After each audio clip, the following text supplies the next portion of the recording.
Hi, my name is David Irvine and welcome back to Dangerous Goods Matters, the AIDGC podcast. For anyone joining us for the first time, this podcast is proudly brought to you by the Australasian Institute of Dangerous Goods Consultants, otherwise known as AIDGC. The aim of the podcast is straightforward: to bring you practical, real-world conversations on dangerous goods and hazardous chemicals with the people who shape our industry. You will hear from AIDGC members, regulators and subject matter experts on storage and handling, transport, regulatory change, and how to genuinely improve risk management on the ground. In this episode, I'm joined by Peter Hunt.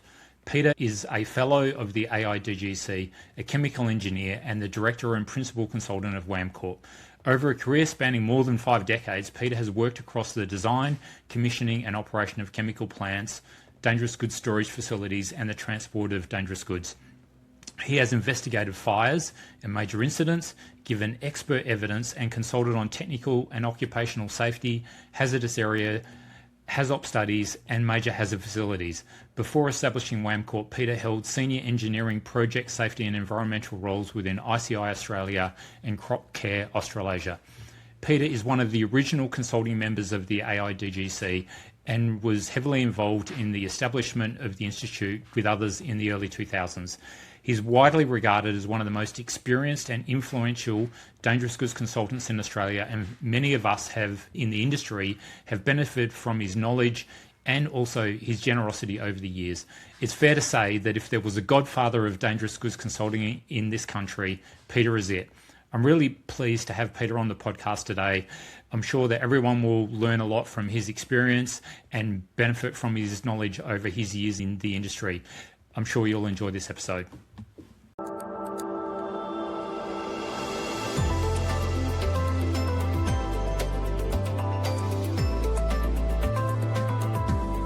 Hi Peter, welcome to the podcast. Nice to see you, and thanks for taking the time to talk to us today. That's my pleasure, David. Thanks, Peter. And so I thought, Peter, before we got into the real substance of the podcast today, I wanted to see if you could share a little bit about your professional background, how you came to specialise in DGs, and what's kept you in the field for so many years. I guess it all starts in about 1960 when I finished high school. I was looking at 2 potential courses at the university. One was chemical engineering and the other was physics, because I quite enjoyed physics. But I saw an advertisement in the Age, I lived in Melbourne, for physicists for the Antarctic expedition. In the same ad, they were advertising for cook's assistants, and they were paying the cook's assistants more than physicists. Right. So that turned me off being a physicist. So I studied chemical engineering. Now in those days, it wasn't as hard as it is now to get a job when you graduate. And I had a few offers, and I chose the ICI offer for 2 reasons. One is I knew that they did research in this country, didn't rely on all the overseas stuff. Not that I wanted to do research, but I thought that was important. And the other thing, even though they were a subsidiary of a UK company, the majority of the local board were actually Australian directors. Now, there was an important thing that I didn't realise at that time that I'll talk about in a minute.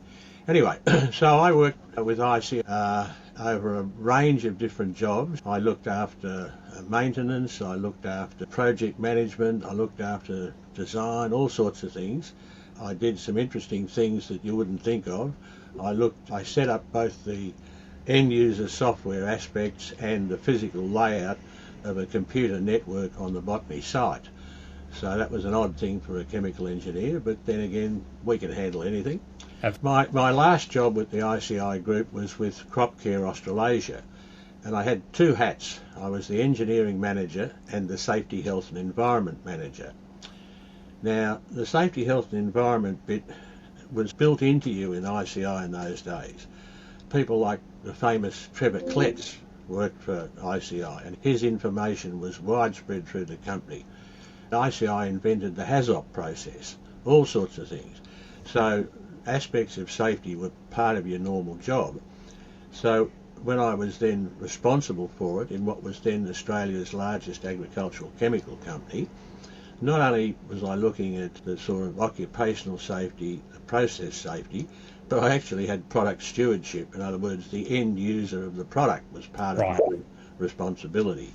That's, I guess, how I came to specialise in dangerous goods, because hazardous chemicals were a thing I could focus on. Then what happened was the ICI group in 2000 got rid of business unit engineering, business unit safety, health and environment, and business unit HR. I had two of those hats, but I only got one redundancy.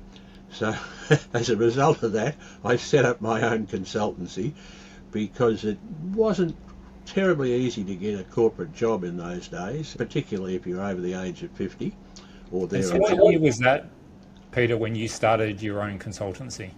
It was at the year 2000. I was, okay, Yeah. yep. That's my background and how I ended up with hazardous chemicals and dangerous goods. Yeah, it's been a journey for sure. And obviously the podcast that we're doing today is on behalf of the AIDGC. And I guess one of the things that I thought would be really good for the listeners to get across, or to get an understanding, especially coming from someone like you, is like the origins of the AIDGC. And so I know you've been involved since the very beginning. So I thought it would be good if you could take us through how the Institute came to be established and what kind of prompted it to be formed in the first place, because I think it's good for people to understand that, and I'm interested to know as well. Fair enough. It was set up really as part of the changed approach worldwide to the management of occupational health and safety. So I'll give you a brief historical overview. Yep. Beginning in the 1970s with the Robins report in the UK, OH&S legislation began moving from the prescriptive approach to one of specifying the general duties of employers to provide a safe and healthy working environment by assessing and managing risks. This approach was generally adopted by our states and territories in their own way and their own timing. At the same time, the 1976 Seveso disaster focused attention on hazardous chemicals. The Bhopal disaster in 1984 reinforced those lessons, and actually that led to the formation of the US Chemical Safety Board, which fortunately hasn't yet been strangled, although they were trying to cut its budget. So up until the 1990s, the New South Wales Department of Labour and Industry, later WorkCover New South Wales, and even later SafeWork New South Wales, they used to stamp plans for dangerous goods storages, and they issued licences under prescriptive legislation which could be traced back to the Inflammable Liquid Act of 19, which eventually covered all classes of dangerous goods. Right.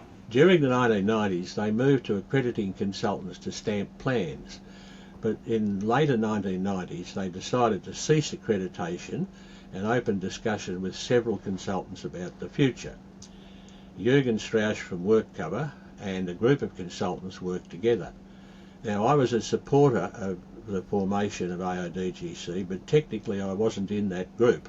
There were about a dozen people in that group, and my membership number is 17. So Okay. I came in early, and I was an early supporter, but not technically one of that first group.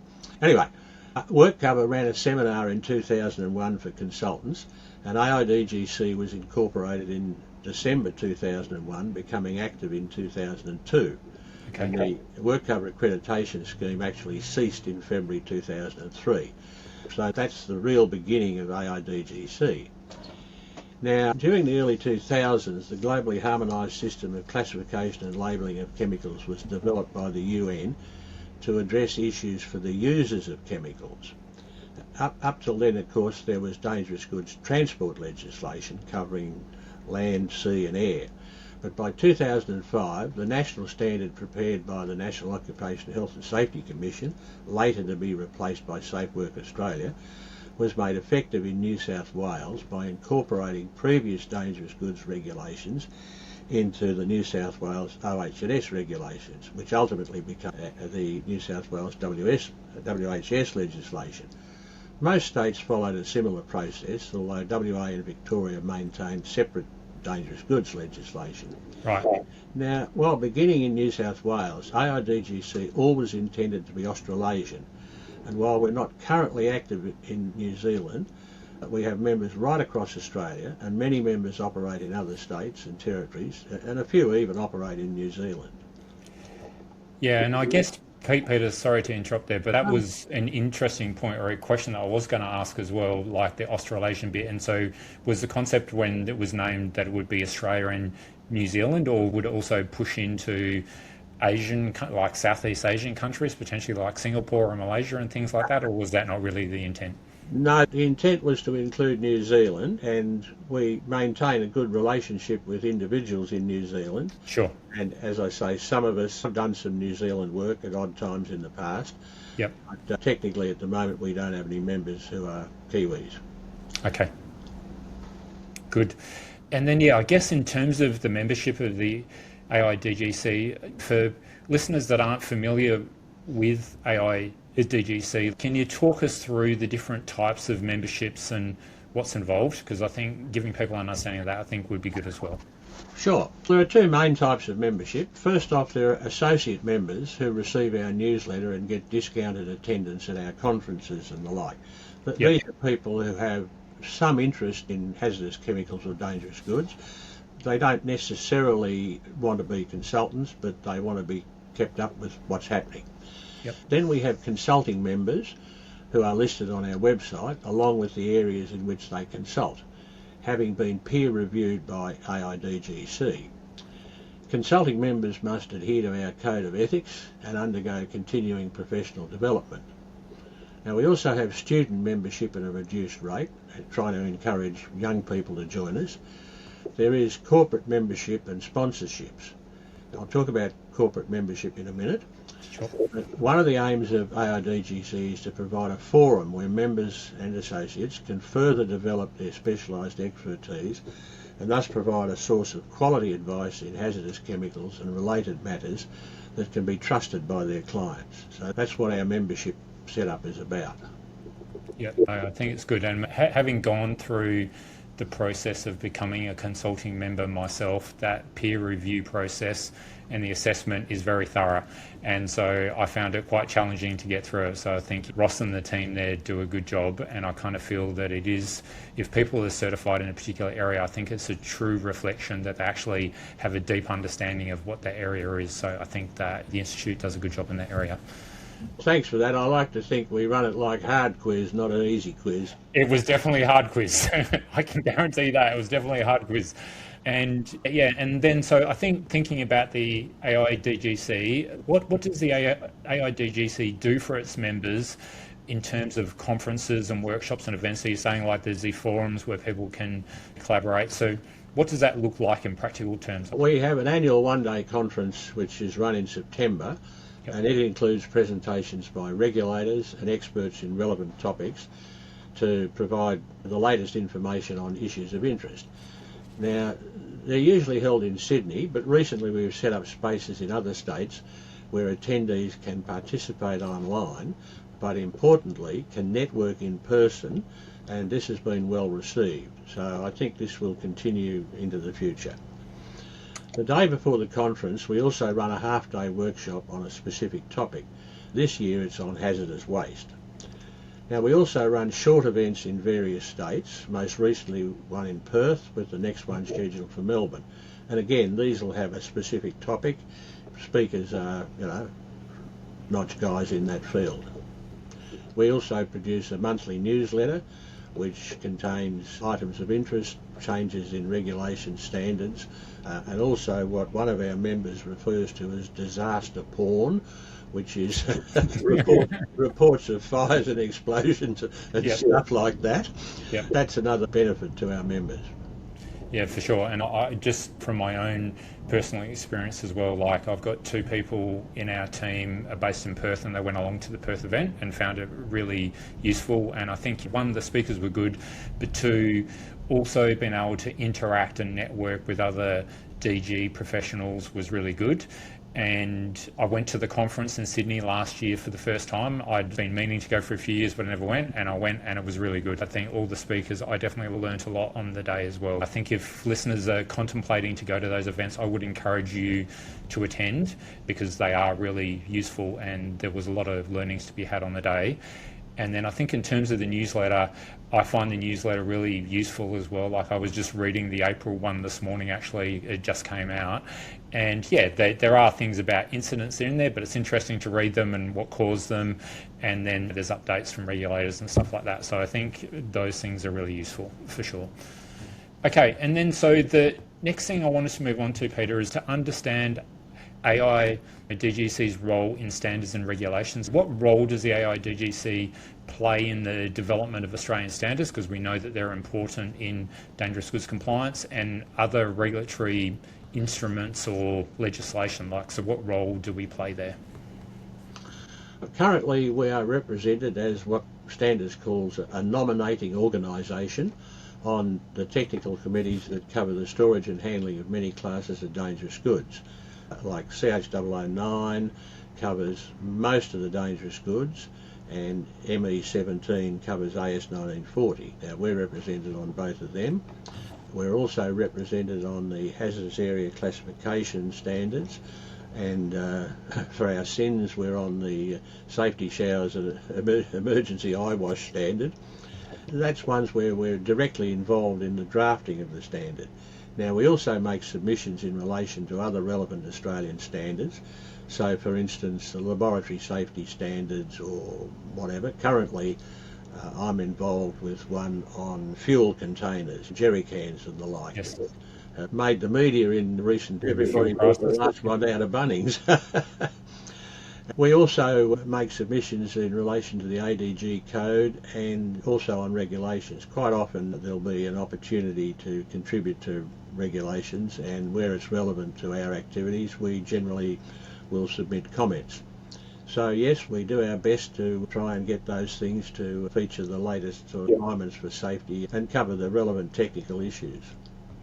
Yeah, no, I think it's good, and I do see the members involved there, and when you go and read the Australian standards, which we have to do as consultants, and then names that are familiar as part of the boards. So beyond dangerous goods, I know AIDGC has dangerous goods in its name, but I think there is a bit of a common misconception that the AIDGC only covers with dangerous goods. And so can you explain to us how the scope extends to hazardous chemicals and other related hazards? So how do we approach those areas?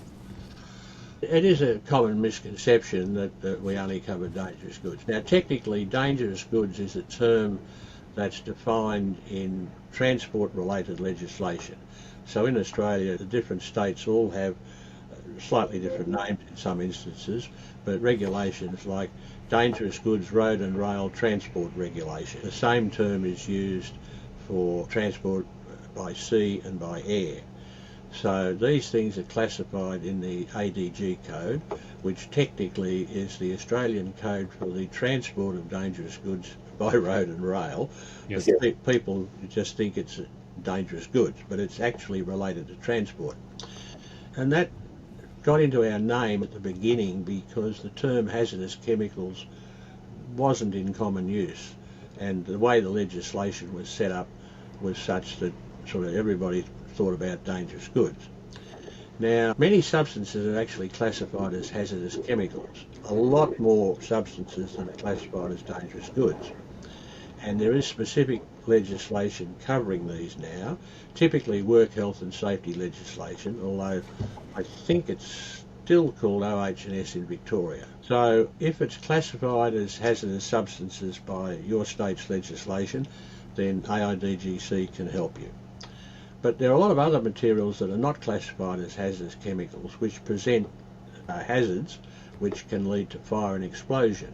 So for instance, combustible dusts like flour and sugar, they can cause some pretty big explosions. Oils like linseed and sunflower, which can ignite textiles and other combustible materials, they have burnt down whole warehouses. Now many of our consultants can address these hazards. Our consultants also include those specialising in related areas such as industrial hygiene and fire protection. Individual consultants have their own range of areas in which they specialise. And some of our consultants also operate in areas outside of work health and safety, such as protection of the environment or land use planning. Yep. Yeah, no, and I think in my own kind of sphere as well, in running a training business and with the software, I think the land use planning does seem to it's coming up more on people like building bigger warehouses and wanting to store more dangerous goods and hazardous chemicals. So to me, I know that's always been there, but I personally have seen in the last sort of 2 years that there's been quite a lot of interesting questions about that area as well. As for instance, if you see a market in supplying the graffiti people by selling aerosol paint cans, you might have a very small shop, but it will be a high fire hazard. And, if all you've done is rent a shop and fill it full of aerosols, you've created an issue. Absolutely, yeah, and I think that's a really good example.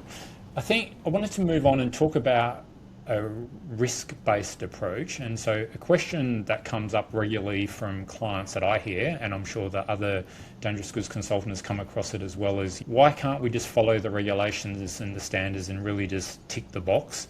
Why is genuine risk management approach, or why is a risk-based approach so important? And I think that's something that I find I struggle to get that message across to customers sometimes. So someone of your experience, Peter, it would be great to get your thoughts and insights on it. Yeah. Just before we go into that, Yep. the techniques that we apply can also be applied to things other than the hazardous chemicals area. Sure. Now, in my own case, I facilitated a HAZOP addressing the replacement of the drive motors on the split bridge bascules, the bits that open up like this. Okay. I conducted a safety study on the use of a helium-filled dragon in a parade where there were overhead power lines. So we have techniques which we can apply all sorts of places.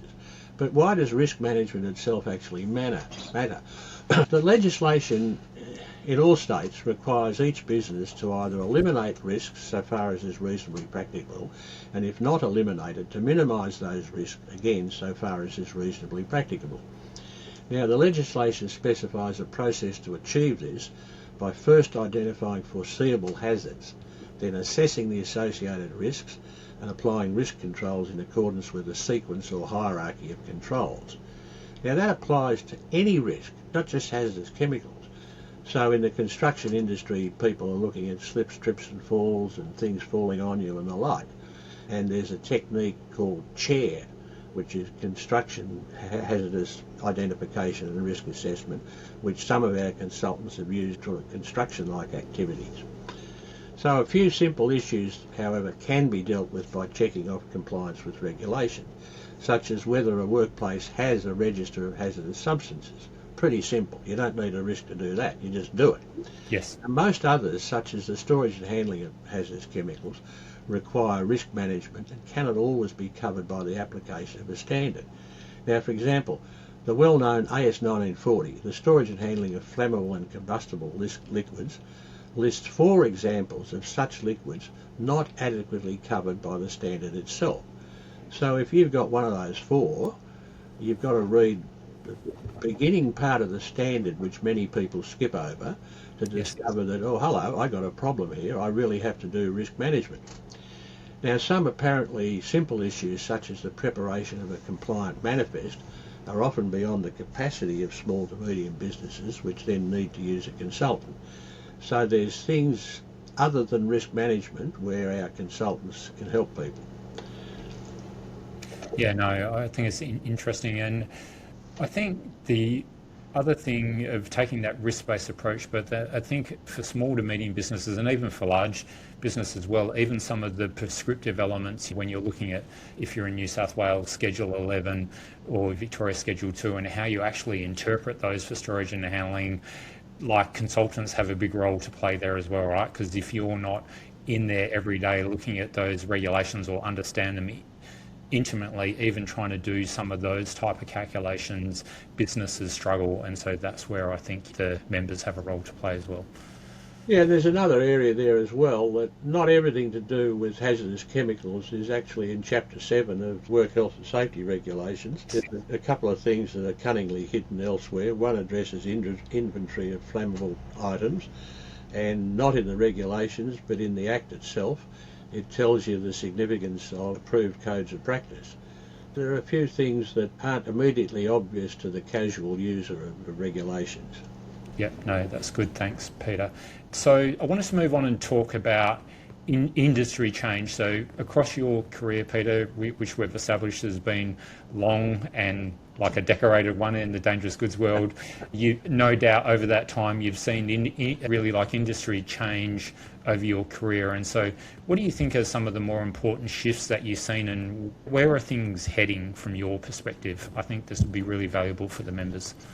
Sure. Since the formation of AIDGC, many of the chemical processing industries have closed down, and other products are no longer manufactured and packaged in Australia. Where we once had 8 oil refineries, we now have only 2. Where once we had large chemical complexes at places like Botany and Laverton and Kwinana in WA, we now have fewer and smaller chemical plants. We now import such materials, sometimes already packaged, like most pool chemicals come into this country already packaged, and others are imported in bulk and packaged here. Now, it's possible for somebody with absolutely no technical background to import and sell materials with no knowledge of work health and safety or other regulations applying to those materials. One example I saw some years ago was a business selling flammable liquids. It had no containment, no ventilation, no fire protection, no anything it should have had. Now, sadly, those businesses still operate and have had serious accidents. There have been a couple of fatalities in Victoria, featured recently, where people were packing off flammable liquids and killed people. And this was a fairly simple operation, you would think, just filling from a large container into a small container. But they didn't understand the hazard of static. Yes. Unfortunately, these operations can remain under the radar for years, even after inspection by a council or other authorities' inspection, where the inspector lacks experience in specific. Yes. Thanks for those insights. Yeah, and I think I've seen that, and speaking to other consultants as well, is that with the regulators, to a degree, it is based on the experience or the level of knowledge of the person that's going out will drive some of the outcomes there as well. But as you pointed out, that's just the nature of things. I think that kind of leads on to another area which you already touched on there, Peter. I think one of the things that often gets missed is that many businesses don't think of themselves handling hazardous materials as well. I think you already kind of shared one example, but if you've got other ones that could be a leading indicator to some of our listeners as well to be aware of. Yeah. Okay, what I talked about before was storing and handling flour, sugar, cocoa and the like. Yes. And this is quite common in the food and food ingredient area. But in that same general industry, you've got many ingredients such as essences and flavours, which are flammable liquids, which can be ignited by static electricity or non-compliant electrical equipment. So the fact that you're not handling something that people see as a shock horror chemical doesn't mean that you haven't got an issue that you need to address, because it's while Chapter 7 of the Work Health and Safety legislation talks about hazardous chemicals, the prime requirement is to identify all the hazards, assess the risks and control the risks. So if you've got a hazard like dust explosion or whatever, then you can't ignore it. I'll talk about that issue a bit later, but that's enough for that at the moment, I think. Yeah, I think so. And my experience as well has been in that sort of similar to what you were saying, like beauty products, cosmetics and things like that. And there's often a misconception that if you can put the products on your skin, how dangerous can they be? And I guess that's a bit misleading, as you were saying, like the essences and perfumes and aerosols that you're spraying on your body and all the rest of it. But at the end of the day, they do get classified as hazardous chemicals or dangerous goods under the regulations. And that's because there's real risks associated with storing those products in large quantities, right? So yeah. Even in small quantities, they can present hazard. True. Yeah. Absolutely. Yeah. Good point. So the other thing for business owners and duty holders that are listening to this podcast, what should they look for when they're engaging a dangerous good or a hazardous chemical consultants, and what are the pitfalls to look out for? One thing in passing, only individuals can be consulting members of AIDGC. There's no provision for a consultancy business to claim membership of AIDGC. Yes. Although we have corporate membership, that's so they can skite about it and get kudos in their marketing and the like, Yep. and have sponsors similarly. Yep. Some of those companies employ members as consultants. But if you're using a company, fine, make sure that your consultant or team leader is a member of AIDGC, or otherwise provides a CV demonstrating their training and expertise in the area of concern. Yes. And that's not a bad idea, even when you're using an AIDGC consulting member. You want to be sure that the member actually addresses the issues that you have in your business. And generally speaking, that can be sorted out at the very beginning with a brief conversation. Now, sadly, there have been instances of large, well-known firms operating outside the competence required for a particular project. Examples I'm aware of include architects and developers designing school and other laboratories and warehouse and distribution centres for goods including hazardous chemicals. There's plenty of places where organisations that should know better don't employ a consultant, or if they employ a consultant, they employ them too far down the track for the issues to be properly addressed. I've had plenty of instances where something's already designed, half built, and somebody says, oh, and they come to me and I say, you have a major problem. The most interesting one that I was involved with on the periphery involved digging up the entire concrete floor of a very large university department because they had made a mess of the ventilation in their gross anatomy laboratory where the cadavers are stored. Now, these cadavers are pickled in formalin, which is a cancer-inducing substance. Right. So people who built the thing didn't employ the right expertise, stuffed it up, and millions of dollars were involved in rectification. Get in early is what I say. Yeah, exactly. And I think it's a good example. Obviously, my career is not as long as yours, but I have seen that several times as well, as where people will come and look for advice and they're already 2/3 of the way through the project, and similar to you, saying, yeah, you got a problem, and they're saying, can you help fix it? You need to go back to first principles because your design is flawed. So that's a challenging conversation to have sometimes. So yeah, but I think, and the other thing I was going to add as well, Peter, is I think you touched on it, but on the website for the AIDGC, we have all of the members listed there, and then we also, and so you can search by state and the areas of competence, but also you can see for each of the consulting members what areas they're certified in. So you can see if you're designing a facility that is focused on flammable liquids, you can see if someone is certified or has done the peer review for that particular area as well. So I think that's a useful thing to do. But not only that, there's also in the individual's details, you can look at areas they cover. So for instance, if you work in the land use planning area, that won't appear at first glance, but you can say, okay, there's a couple of people here handle flammable liquids, which is what I've got, but I'm in the development application stage. So you click on them and you say, oh, Joe's got experience with preliminary hazard assessments, which is a New South Wales term in the development area. You've got more information to make the right choice. Yeah, no, that's good.